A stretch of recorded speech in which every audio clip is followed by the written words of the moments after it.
We finally made it. We are at step number 12, and that is the review and optimize. And this section is really just a time for you to take a step back, reflect on this entire journey. And what I want to say to you is congratulations. At this point, you may have made your first sale or you are on the way of making your first sale. And I just want to say I'm very proud of how far you've come over this 90-day period or even sooner. And just to be here, because I think this is really where the fun begins. You put in so much work up to this point, and now it's time to reap the reward. So today I want to share with you what I do and what I refer to as the weekly cycle. And really, probably 98% of the time for my own Amazon business, this is what I'm doing. This 3-step process, and it's just a cycle. This is really your day-to-day activities.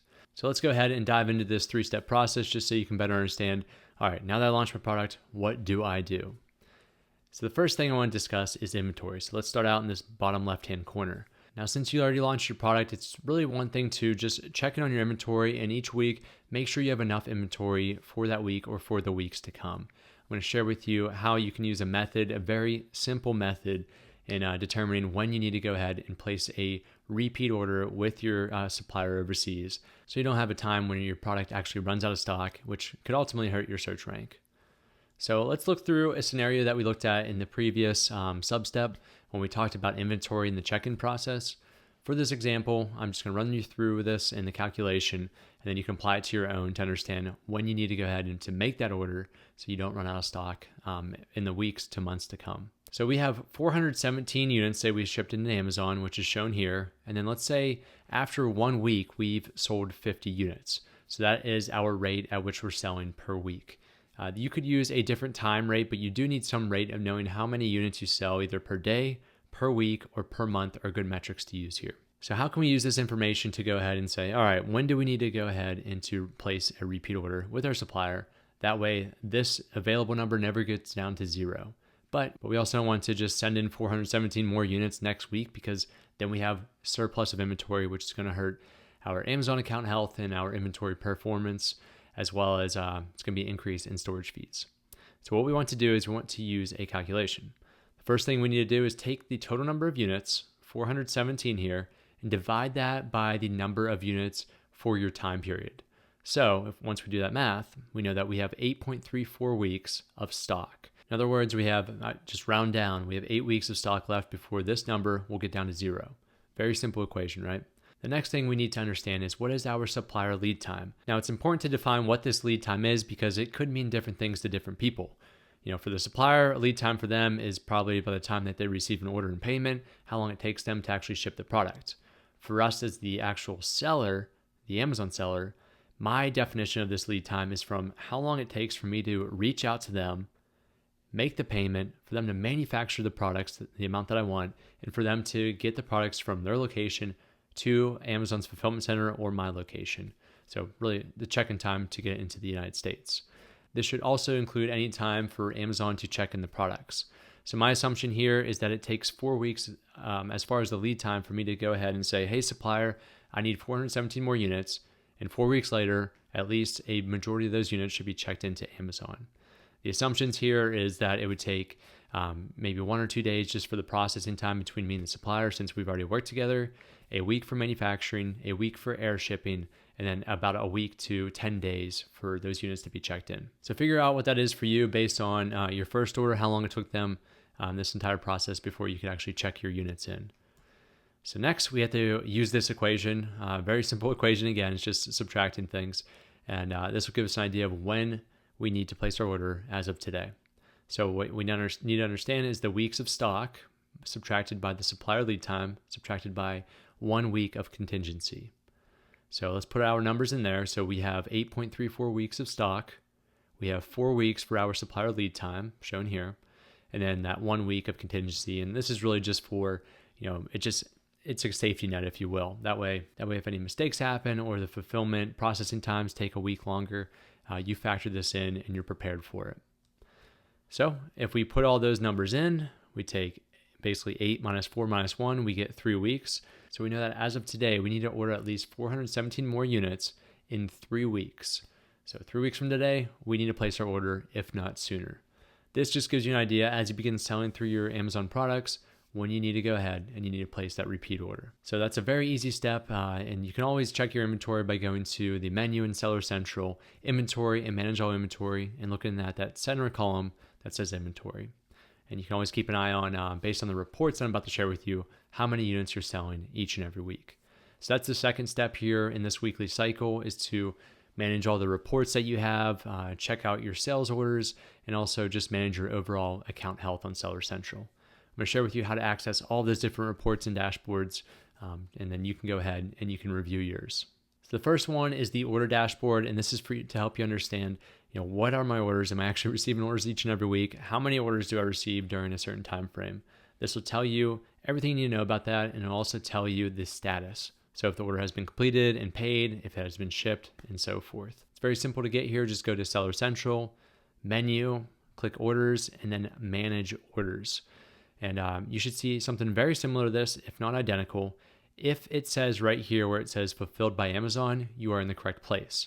If it says seller fulfilled orders, you are not in the correct place, and you want to go over to this blue hyperlink and click view fulfilled by Amazon or view FBA orders. That's just two different areas to look in. One is the FBM, MFN, and one is the FBA. So once you know that you're in the right place, because this says fulfilled by Amazon, you should see all of your list of orders here, the order date, any details, and you can actually click this hyperlink in order to see more details about the buyer, and also where that package may be going, and then also the ASIN here and the item subtotal. That's a great way just to keep an eye on your orders. Fortunately, since you're using FBA, you do not have to really do anything with these. These orders will come in automatically, and Amazon will handle them on your behalf. It's really just here for awareness and information. So we talked about orders. Now let's talk about sales or revenue. And we can effectively use the sales dashboard in order to understand what our sales are for our entire account or for a specific ASIN during a span of time. So to get here, just simply go to Seller Central, go to the menu, reports, and then click business report, which will take you to the sales dashboard here. I'll describe this, and I'll describe the left-hand column here. The first thing you're seeing here, this is just a chart over the past month to date, at least from what I'm looking at. You can always change this date to the past week or even today. And then you can click apply and it will change that. So in this sales snapshot, we are seeing that we sold 35 total items and 45 units have been ordered. So all this means is that some customers may have purchased 2 or more units. That's why we sold 45 units on 35 total orders. And this will tell you the total product sales, so about $1,900 in revenue, and then some other metrics here. This can tell you a number of things. One, it can tell you, again, how much revenue you made over a span of time, but it can also tell you your performance over each and every month. So for this account, this month so far, we sold 45 units, as we see here. And then we can also look at the past month, the past 30 days. We actually sold 107 units last month, so last month was much better. And that's mainly because this is halfway through November versus last month was all of October. But it gives you a historical perspective of how you're doing and how you're trending as an overall account. Now, you can also look per ASIN. So if you have multiple products that you're selling, you can go to the left-hand side here and you can look at by ASIN, and then you can click detail page sales and traffic. So you can see specific data and sales just for that ASIN, and you can also do this by date. So that's a really good way of just understanding your revenue for your account and specific ASINs. Now, this sales dashboard is not to be confused with what you're actually being paid. So during this month to date that we're looking at, I'm not going to be paid $1,900 because this is revenue. This does not include the amount of fees that will be taken out, and that is where the payment dashboard comes into play. So to get to the payment dashboard, this will show you your inflow and outflow of all your expenses and income and give you a breakdown of what you can expect to be paid to your bank account. To get here, go to the Seller Central menu, click Payments, and then click Payments again. It's just a sub-menu item called Payments as well. What you'll see here is your 2-week settlement period. So on Amazon, you are paid or charged every 2 weeks, twice a month, and this will tell you what your net proceeds are. So during this span, I'm going to go through what these mean and what these mean, and then we'll get down to the bottom here. The net proceeds is the amount that we are going to be paid after all fees and deductions.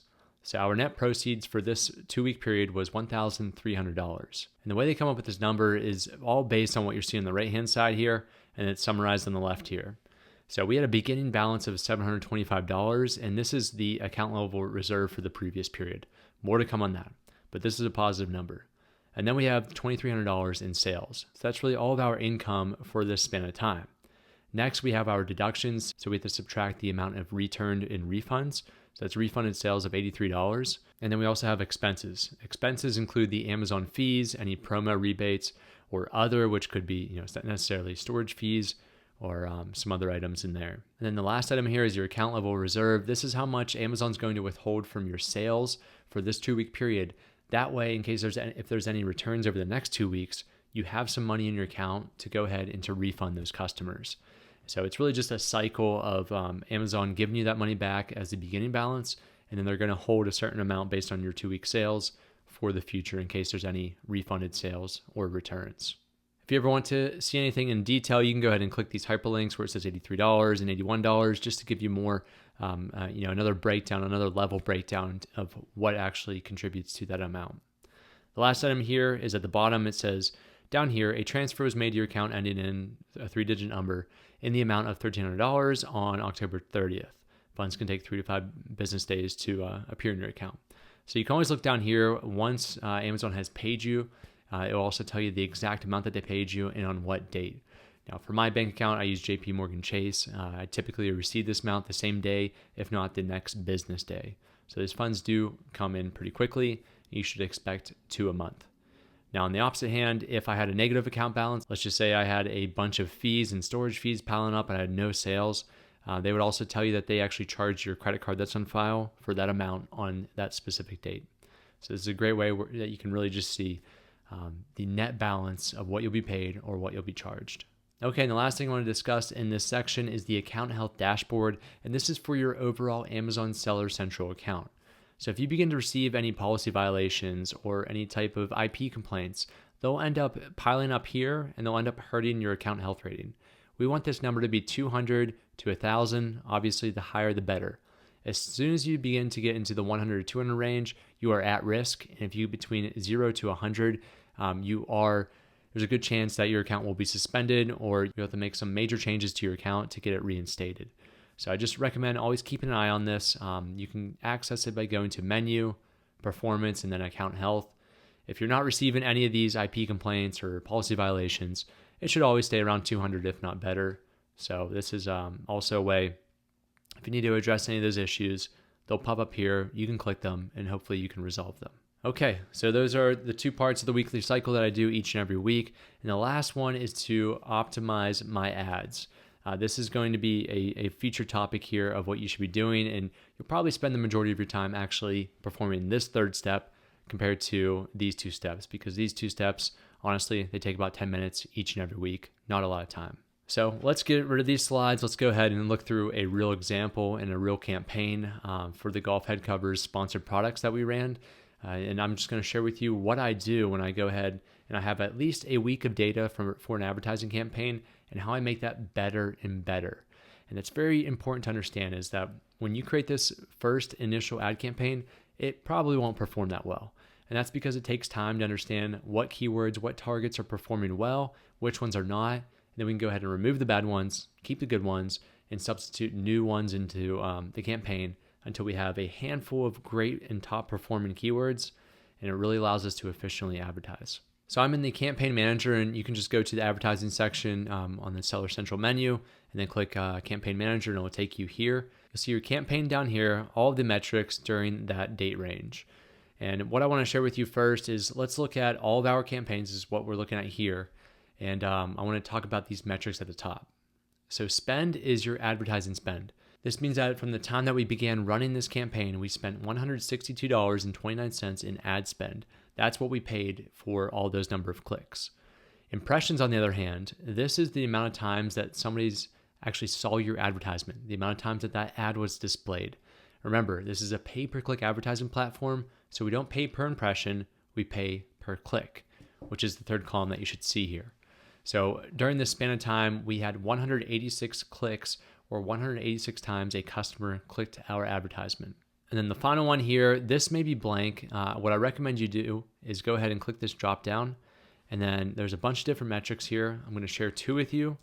The first one is the one that's shown here. This is return on ad spend.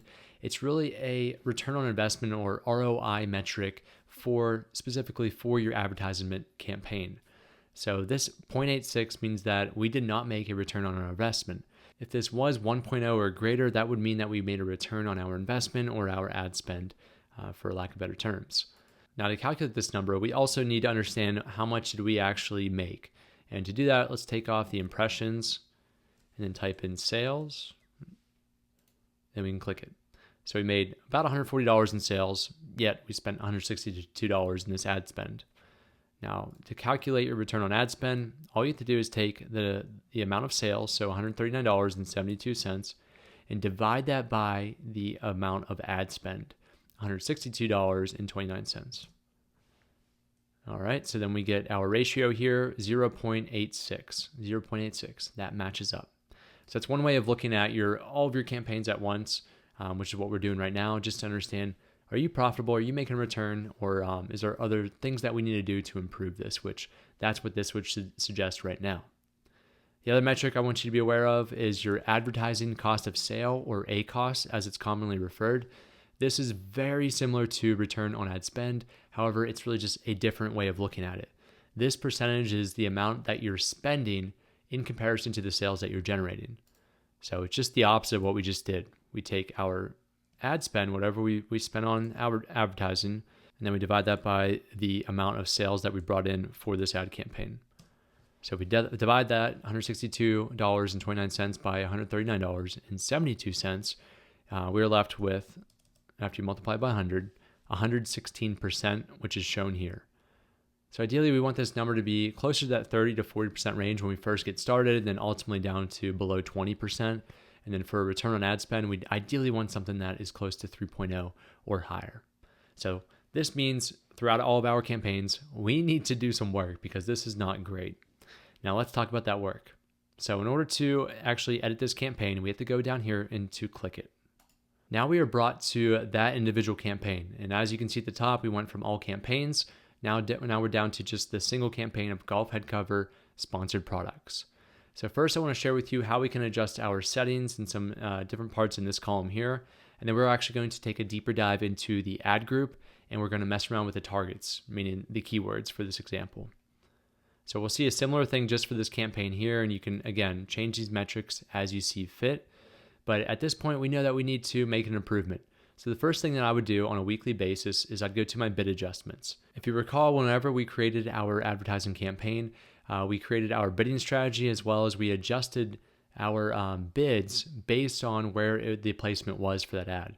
Remember I said if it's at the top of the search or the first page, I want to mark that up at a maximum of 25% higher. So what I want to do in this section is we want to take a look at all of our 3 placements, and I want to look at the return on ad spend for each one of these 3 placements. Fortunately, it's the last column here. If not, you can always go ahead and edit your columns by clicking columns, customize columns, and then you can add all of these or remove some. So we can see that for this top of search page, we are at a 1.81 return on ad spend, which is higher than our campaign ad spend of 0.86. However, for rest of search is 0.58 and the product pages is 0.41.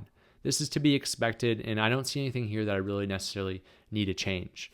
Now, one thing I could do if I really wanted to, since I know that I'm getting a great performance out of the top of the search page, maybe I increase my bids, but I honestly want to do that in this scenario because I have a return on ad spend less than 1.0, so just increasing my bids is only going to add more cost and may not necessarily mean that I'll be able to increase my return on ad spend for this placement. So I wouldn't change anything here. However, if you begin to see maybe the rest of search, this has a higher return on ad spend than top of search, maybe you flip these. Maybe you take that 25% and you put it down here and you mark this as 0 then. It's totally up to you. And if you have any questions, reach out to me because this is a more specific thing that I look at each and every week, and it will really vary depending on your type of campaign that you're running. All right, and the last thing I want to share with you for the overall campaign is the campaign settings here. So you can change the majority of these campaign settings at any time, such as your daily budget or your bidding strategy. You can just come in here, change those, and within about 15 minutes, those changes should be reflected. That's a quick and easy way of doing that. So let's go back to the ad groups here. Let's go into what the bulk of my time is spent each and every week. So I'm going to click this ad group, which is the head cover keywords. We'll click that. And now we're taken down to just the ad group metrics in the performance. What you should see here is another graph, and then you should see your ASIN down here. And then what I want you to click is targeting. So this will take us to all of our targets, or in other words, for this campaign, all of our keywords. And what I want you to do too is go to columns here, customize columns, and then I want you to just show these. Show the suggested bid, the impressions, the spend, order sales, ACOS, and ROAS, or at least just one of those, whatever you feel more comfortable tracking. And that should give us everything we need to understand. So here's our list of 9 total keywords. I know I put 20 in the original campaign. However, just for this test one, I wanted to make sure we could just look at all the keywords on one single page as we see here. So let's just say this is all of your keywords. And what I want you to do is to rank these in descending order from the orders column. So just click the orders column twice, and you should see the keywords that have the most orders at the top, and then so forth. What we want to do now is we want to apply a series of different logical steps in order to remove some of these, to keep some of these, and then also I would teach you how to add and substitute new keywords to increase the performance. Before we do that, we want to understand what's going on, at least from a complete picture. So we only have 4 keywords here that produced at least 1 order or more, and that's golf head covers, driver head covers for golf clubs, driver head cover, golf driver head covers. And we can see our top performer here in terms of ROAS and ACOS was this one here, the second one. However, our top performer for orders was this first one, golf head covers. So I just want to get an idea of what's going on. And then we also have some down here, 5, that didn't produce any orders, and we do have some ad spend for each and every one of those. All right, I promise after this, it'll all start to make sense once we understand why we need to remove certain keywords. So there's 2 times and 2 instances that we need to remove keywords. The first is if any targets have more than $10 in ad spend and 0 sales, then we need to remove it. The reason why we remove those is because it's inefficient. It's produced more than $10 in ad spend. It didn't have 1 sale. Therefore, that trend should continue, and it's going to be overall inefficient for our campaign. So we're going to get rid of those poor performers. The second time we do that is if any targets have a ROAS less than 1.0, then we need to go ahead and to remove it. Our goal is to get that ROAS as high as it can be, meaning our campaign is very efficient. So we'll come back here and let's apply that logic. Do we have any that have more than $10 in ad spend, which is this column here, in 0 orders? So we know these 4 all have an order, so let's go down here. We have this one. We spent $14.84, 0 orders. Let's go ahead. We'll click this, just to pause it so it won't be on our campaign anymore. $4.37, 0 orders. That's okay. There really isn't enough ad spend data for us to make that decision yet because what could happen over the next week or so? We could have 3 orders come in and this becomes a top trending keyword.